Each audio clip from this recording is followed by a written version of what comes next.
تو دیکھیں رسول اللہ صلی اللہ علیہ وسلم جہاں پر پیدا ہوئے وہ آپ کے والد حضرت عبداللہ کا گھر تھا، اور وہ گھر جبل ابی قبیس پر واقع تھا، اور آج وہاں پر ایک لائبریری بنی ہوئی ہے۔ تو رسول اللہ صلی اللہ علیہ وسلم کا بھی عقیقہ ہوا، اور جب آپ کا نام تجویز کرنے کی باری آئی تو عبد المطلب نے آپ کا نام محمد تجویز کیا۔ تو نام رکھنے میں سب سے پہلے دیکھنا یہ کہ اس نام میں شرک کا کوئی پہلو نہ ہو۔ نمبر دو، اس نام کے معنی اچھے ہوں۔ اور تیسری اس چیز کو ہم ملحوظ رکھیں کہ غیر مسلموں کے یہاں وہ نام رائج نہ ہوں۔ اگر غیر مسلموں نے ان ناموں کو منتخب کر لیا، ان کے یہاں وہ نام رائج ہیں، تو اس سے مسلمانوں کو بچنا چاہیے۔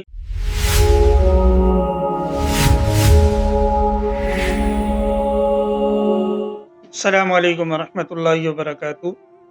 سیرت النبی صلی اللہ علیہ وسلم کا سلسلہ چل رہا ہے، اور یہ رمضان المبارک کا بابرکت مہینہ ہے، اور اسی رحمتوں والے اور برکتوں والے مہینے میں اگر اللہ تبارک و تعالی اس بات کی توفیق عطا فرما دیں کہ ایک مسلمان جناب نبی کریم صلی اللہ علیہ وسلم کی سیرت کو سنے، پڑھے، سمجھے، یہ یقیناً ایک مسلمان کے لیے اس سے بڑھ کر اور کوئی سعادت نہیں ہو سکتی۔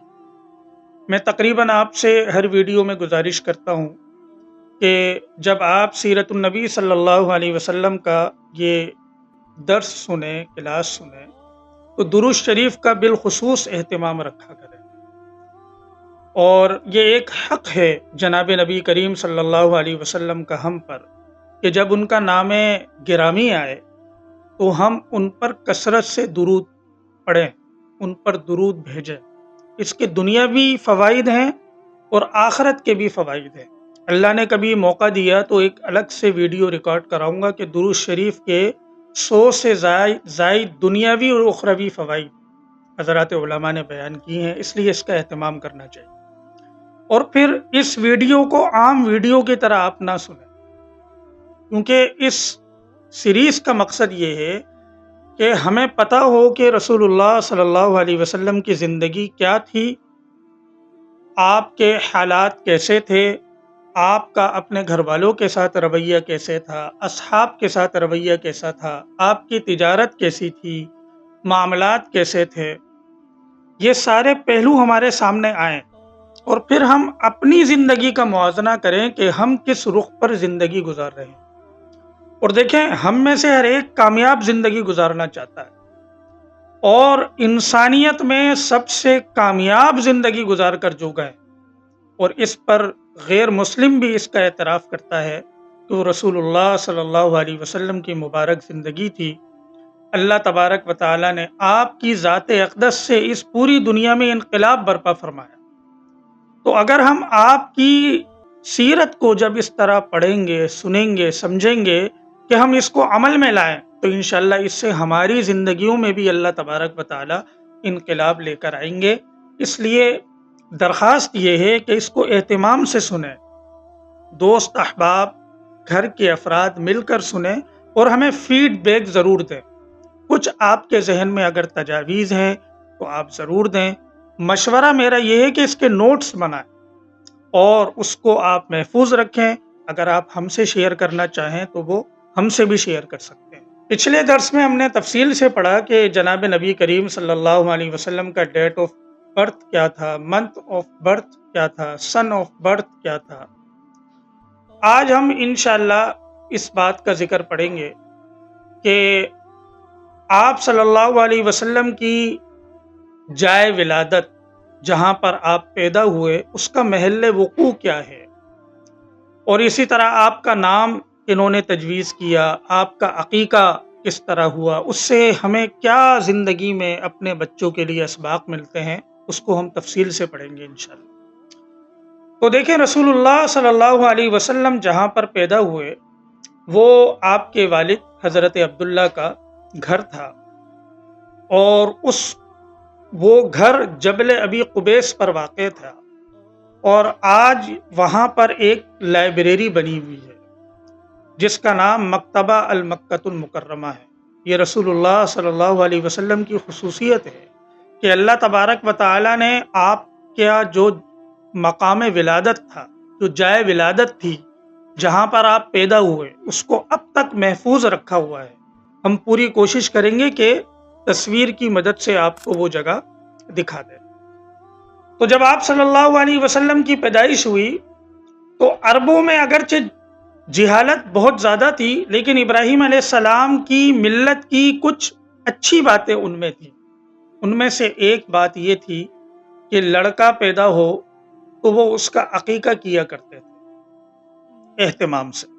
تو رسول اللہ صلی اللہ علیہ وسلم کا بھی عقیقہ ہوا، اور جب آپ کا نام تجویز کرنے کی باری آئی تو عبد المطلب نے آپ کا نام محمد تجویز کیا۔ آپ کے دو نام، ویسے تو صفاتی نام آپ کے بہت زیادہ ہیں، لیکن دو نام آپ کے سب سے زیادہ مشہور ہے، ایک محمد اور ایک احمد، اور محمد ان سب سے زیادہ مشہور ہے۔ یہ نام آپ کا آپ کے دادا عبد المطلب نے تجویز کیا تھا، اور لوگوں کو حیرانگی ہوئی کہ آخر ایسا نام کیسے تجویز کیا گیا جو آج سے پہلے اب تک کسی نے نہیں رکھا۔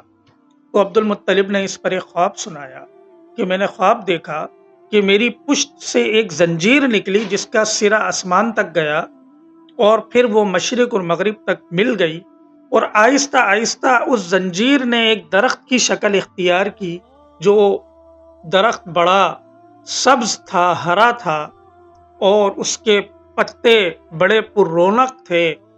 کچھ لوگ اس درخت سے چمٹنے کی کوشش کرتے، کچھ اس کو کاٹنے کی کوشش کرتے۔ آپ نے کسی سے تعبیر پوچھی تو اس نے یہ تعبیر بتائی کہ آپ کی نسل میں سے ایک نبی آئیں گے جن کا نام محمد ہوگا۔ کچھ لوگ آپ کی اتباع کریں گے قریش میں سے، قریش ہی میں سے کچھ لوگ آپ کی مخالفت کریں گے۔ یوں آپ نے نام محمد تجویز کیا، لیکن حقیقت یہ ہے کہ یہ اللہ تبارک و تعالیٰ کی طرف سے الہام تھا۔ دیکھیں، عبد المطلب کے جتنے بیٹے تھے ان میں سب سے پیارا اور محبوب نام جو اللہ کو سب سے زیادہ پسند ہے، عبداللہ، وہ ان کے سب سے آخری بیٹے کا تھا، جو آپ صلی اللہ علیہ وسلم کے والد ماجد ہیں۔ پھر جب آپ صلی اللہ علیہ وسلم دنیا میں تشریف لائے تو آپ کے لیے بھی سب سے بہترین نام عبد المطلب نے تجویز کیا۔ یہ سب اللہ تبارک و تعالیٰ نے ان کے دل میں الہام کیا تھا، اس کا القاء کیا تھا۔ القاء کا مطلب کہ اللہ نے ان کے دل میں یہ بات ڈالی تھی۔ یہ سب ایک خدائی نظام تھا۔ یوں رسول اللہ صلی اللہ علیہ وسلم کا نام جو ہے وہ محمد تجویز ہوا۔ اور دیکھیں، جس طرح عقیقہ اس زمانے میں کیا جاتا تھا، اس زمانے میں بھی عقیقہ کیا جاتا ہے۔ دیکھیں، ضرورت اس بات کی ہے کہ ہم اس کی شرعی حیثیت کو سمجھیں۔ دیکھیں، عقیقے کی شرعی حیثیت یہ ہے کہ یہ صرف افضل اور مستحب ہے، نہ فرض ہے نہ واجب۔ آپ صلی اللہ علیہ وسلم نے ضرور ترغیب دی ہے اپنی احادیث مبارکہ میں اس کی، اس لیے اللہ نے اگر حیثیت دی ہے تو عقیقہ کرنا چاہیے۔ لڑکا ہو تو افضل ہیں 2 بکرے، لڑکی ہو تو 1 بکری، لیکن لڑکے میں 1 بکری بھی کر سکتے ہیں، بکرا بھی کر سکتے ہیں، لڑکی میں 1 بکرا بھی کر سکتے ہیں، بکری بھی کر سکتے ہیں، لڑکے میں اگر 2 بکرے نہیں مل رہے تو 2 بکری بھی کر سکتے ہیں، ایک بڑے جانور میں حصہ بھی لے سکتے ہیں۔ ان سب سے عقیقہ ہو جاتا ہے، اور اس کے ساتھ آپ صلی اللہ علیہ وسلم کا عقیقہ کیا گیا، 7ویں دن آپ کا نام تجویز کیا گیا۔ تو اس سے ہمیں یہ سبق ملتا ہے کہ ہمیں 7ویں دن اپنے بچے کا نام منتخب کرنا چاہیے۔ یہ ہمارے معاشرے کا سب سے بڑا مسئلہ ہے کہ بچے کا نام کیا رکھیں، کیسے رکھیں۔ ہماری سوچ ہی ہوتی ہے کوئی یونیک سا نام، ایسا نام ہو جو اب سے پہلے کسی نے نہیں رکھا۔ حالانکہ نام رکھنے میں جو جناب نبی کریم صلی اللہ علیہ وسلم کی ہدایات ہیں وہ یہ ہیں کہ آپ نے 3 باتیں ارشاد فرمائی کہ اگر کوئی اپنے بچے کا نام رکھے تو سب سے پہلے ایسا نام منتخب کرے جس میں شرکی الفاظ نہ ہو۔ دیکھیں، صحابی رسول ابو ہریرہ رضی اللہ عنہ، ان کا نام اسلام لانے سے پہلے عبد الشمس، سورج کا بندہ تھا۔ اب یہ شرکیہ لفظ ہے، رسول اللہ صلی اللہ علیہ وسلم نے ان کا نام تبدیل فرمایا، عبد الرحمن رکھا۔ تو اس سے ہمیں یہ پتا چلا کہ شرکیہ لفظ نہ ہو۔ نمبر 2، اس نام کی نسبت اچھی ہو، معنی اچھا ہو۔ آپ صلی اللہ علیہ وسلم کے زمانے میں ایک خاتون تھی، ان کا نام عاصیہ تھا، عین الف صاد یا اور ہا، عاصیہ، اس کا معنی ہے نافرمانی کرنے والی۔ ایک اردو میں استعمال ہوتا ہے نام آسیہ، الف سین یا، یہ نام رکھنا صحیح ہے، اس کا تو معنی آتا ہے آرزو رکھنے والی، لیکن عین الف صاد یا، اس میں نافرمانی کا معنی ہے، تو معنی صحیح نہیں تھا، تو آپ صلی اللہ علیہ وسلم نے اس خاتون کا نام تبدیل کر کے جمیلہ رکھا، پسندیدہ عورت۔ تو آپ صلی اللہ علیہ وسلم کے ارشادات کی روشنی میں ہمیں دوسری بات یہ معلوم ہوئی کہ ایک تو نام ایسا رکھیں جس میں شرکی الفاظ نہ ہوں، نمبر 2، نام ایسا رکھیں جس کے معنی اچھے ہوں۔ یہاں تھوڑی سی بات سمجھنی چاہیے کہ عربی جو ڈکشنری ہے اس میں وسعت بہت زیادہ ہے، کبھی کبھی ایک نام کے 5-6 مطلب ہوتے ہیں، اس کے مفہوم ہوتے ہیں، اس کے معنی ہوتے ہیں، اس کی میننگ ہوتی ہے، 2-4 تو اچھے نہیں ہوتے، ایک اچھا ہوتا ہے، لیکن اس ایک اچھے معنی کی وجہ سے بھی ہم وہ نام منتخب کر سکتے ہیں۔ مثلا ایک نام ہے عثمان، آپ جانتے ہیں خلیفہ سوم حضرت عثمان غنی رضی اللہ عنہ کے نام کی طرف یہ منسوب ہے، اور عموماً مسلمان اس نسبت سے یہ نام رکھتے ہیں، لیکن اگر آپ عثمان کے معنی میں غور کریں تو صرف اس کا ایک معنی سب سے اچھا اور خوبصورت ملتا ہے، وہ یہ ہے کہ خوبصورت قلم، پین جس سے ہم لکھتے ہیں۔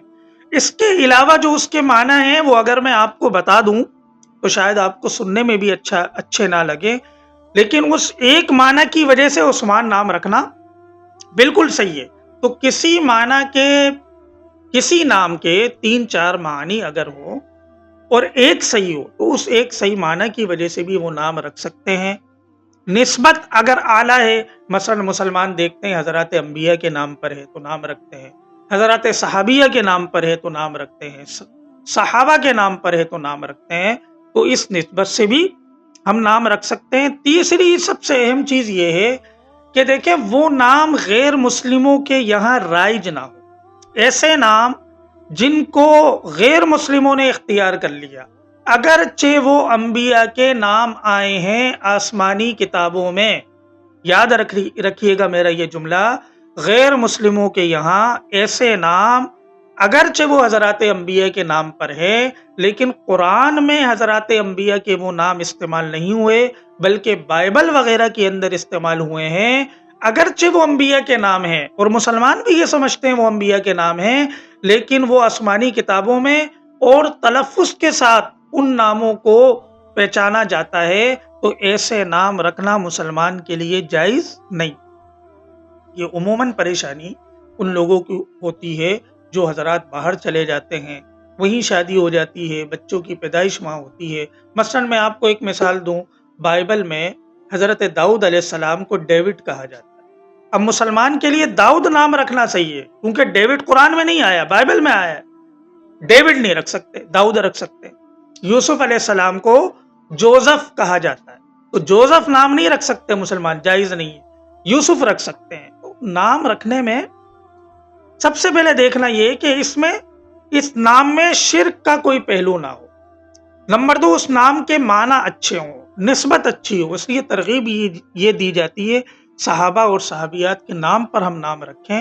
اور تیسری اس چیز کو ہم ملحوظ رکھیں کہ غیر مسلموں کے یہاں وہ نام رائج نہ ہوں، اگر غیر مسلموں نے ان ناموں کو منتخب کر لیا، ان کے یہاں وہ نام رائج ہیں، تو اس سے مسلمانوں کو بچنا چاہیے، اس لیے کہ من تشبہ بقوم فہو منہم، جو جس قوم کی مشابہت اختیار کرے گا آخرت میں قیامت میں اس کا شمار انہی میں سے ہوگا، اس لیے اس سے بچنا چاہیے۔ اور اس کے ساتھ ساتھ بچے کے جب بال منڈوائیں تو بالوں کے وزن کے برابر جو ہے چاندی کی قیمت یہ آپ صدقہ کر دیں۔ یہ بس بچے کی پیدائش سے یہ 2-3 چیزیں آپ صلی اللہ علیہ وسلم کے عمل سے اور سنت سے ثابت ہیں، صرف اس حد تک ہمیں اہتمام کرنا چاہیے۔ اس کے کان میں اذان دینی چاہیے۔ تحنیک ایک عمل ہے جس سے آج کل ہم بالکل غافل ہیں۔ تحنیک اصل میں کہا جاتا ہے کہ بچے کے منہ میں سب سے پہلے غذا ایسے شخص کی جائے جس کا تعلق اپنے اللہ سے سب سے زیادہ مضبوط ہو، جو متبع سنت ہو، جس کا عمل شریعت پر ہو۔ اس کا طریقہ یہ ہوتا ہے کوئی میٹھی سی چیز چباتے ہیں اور اس کا لعاب بچے کے تالو پر لگا دیتے ہیں، تو اس سے جب بچے کے پیٹ میں کسی ایسے شخص کا لعاب جائے گا جو متبع سنت ہے، جس کا تعلق اپنے اللہ سے سب سے زیادہ مضبوط ہے، تو دیکھیں متبع سنت، بزرگ، پیر، باعمل انسان، اس کی علامت یہ ہے کہ اس کی زندگی جتنی زیادہ سنت سے قریب ہوگی وہ اتنا زیادہ باعمل ہوگا۔ اس کی زندگی جتنی زیادہ جناب نبی کریم صلی اللہ علیہ وسلم کی سیرت سے قریب ہوگی اتنا زیادہ وہ باعمل ہوگا۔ اس لیے یہ ایک باعمل آدمی کی پہچان ہے۔ اس پہچان کے ساتھ ہمیں باعمل آدمی کا انتخاب کر کے اس عمل کو کرنے کی کوشش کرنی چاہیے۔ اگر ہمارے لیے ممکن ہے تو ٹھیک، اس کا فائدہ ہوگا، اثرات اچھے منتقل ہوں گے۔ اس لیے دیکھیں نام رکھنے میں بھی اچھے نام کا انتخاب کرنا چاہیے، اس لیے کہ نام کے اثرات اولاد میں منتقل ہوتے ہیں، بچوں میں منتقل ہوتے ہیں۔ ہمارے یہاں جملہ رائج ہے کہ نام ہلکا ہے یا بھاری۔ دیکھیں یہ کوئی کانسیپٹ نہیں ہے شریعت کا، یہ کوئی شرعی بنیاد نہیں ہے کہ نام ہلکا ہے یا بھاری۔ کوئی نام نہ ہلکا ہوتا ہے نہ کوئی نام بھاری ہوتا ہے۔ ہاں یہ ضرور ہے کہ نام کے اثرات انسان میں منتقل ہوتے ہیں، اس لیے نام اچھا رکھنا چاہیے۔ تو یہ کچھ پیدائش کی سنتیں ہیں، آپ صلی اللہ علیہ وسلم کی پیدائش سے ہمیں ان سنتوں کا سبق ملتا ہے، تو اس کے لیے ہمیں کوشش کرنی چاہیے۔